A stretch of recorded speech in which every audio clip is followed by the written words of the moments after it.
Wow, I'm very nervous.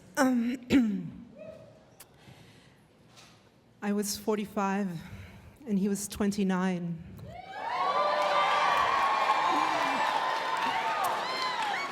We met in a French medieval village called Bruniquel.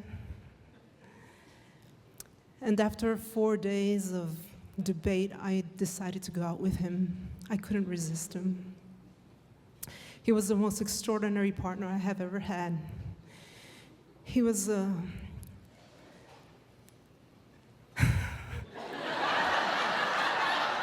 I am so nervous. Okay, so let me look at somebody I know here. He was a painter and a sculptor. He loved Roman architecture, and he was building his own house with a patio and a fountain in the middle with columns. He loved nature. He taught me the names and the properties of trees and plants and flowers. He was an outstanding musician. He had created his own style of music that was flamenco music and Irish music put together. And when he played that music, it had delicious, indecent effects on me. Everything about him was exceptional. I couldn't believe that a man of his age and beauty and talent could be free and even more be interested in a woman of my age. As time went by, he was more and more exceptional. I couldn't understand really what was happening. We traveled a lot. We went to a lot of festivals where he performed with this group called Kill the Dog. He used to play Irish music. We used to go up and climb in these old churches. He used to have this key ring with old keys that would go into any church, and I'd open, and we'd sneak inside and look at the paintings, and I always wanted to make love in there. And so he started calling me Puerquito. That means little pig in Spanish, because he said that I was defiling all the holy places of France.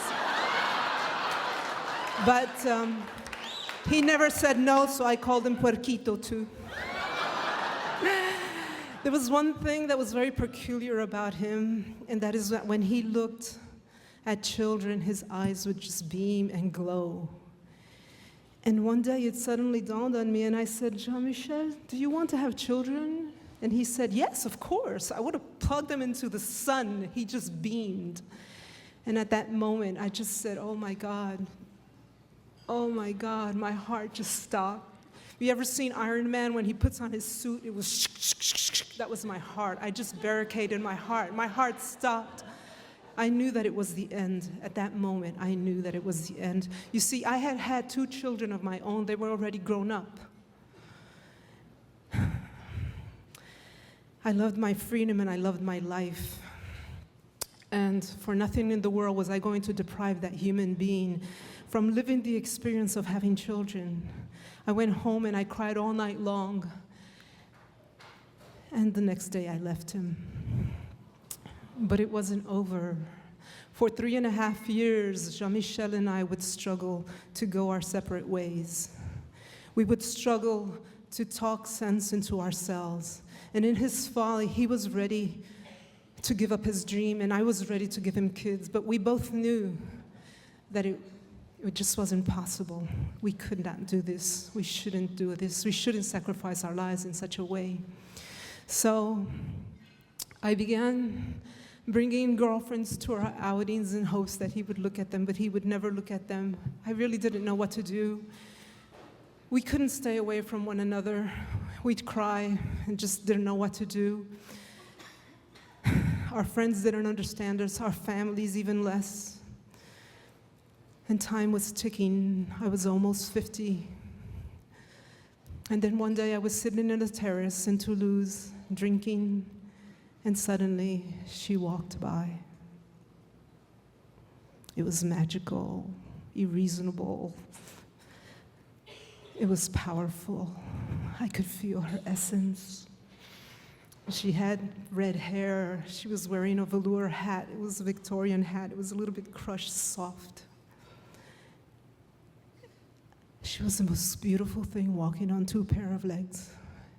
And I walked up to her and started a conversation with her. She was an author for children's books. And for 4 weeks, I entertained a unique relationship with her until the day that I invited her to come and see and meet my friend, Jean-Michel. When they crossed, when their eyes met, and I saw his smile, I knew that it was good. It was good. It was good. I had arranged for a girlfriend to call me and tell me there was an emergency so that I could leave. He knew.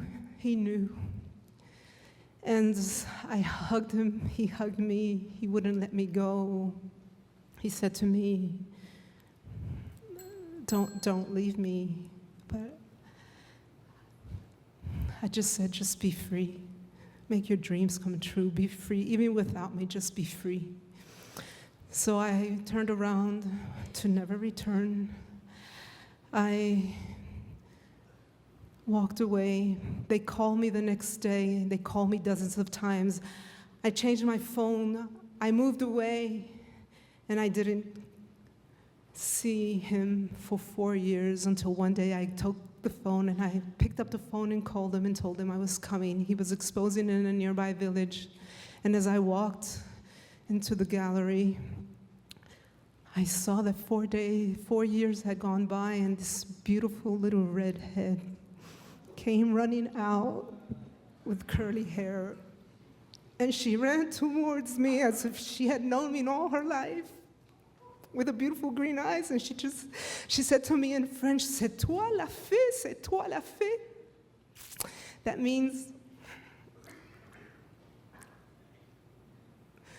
"Are you the fairy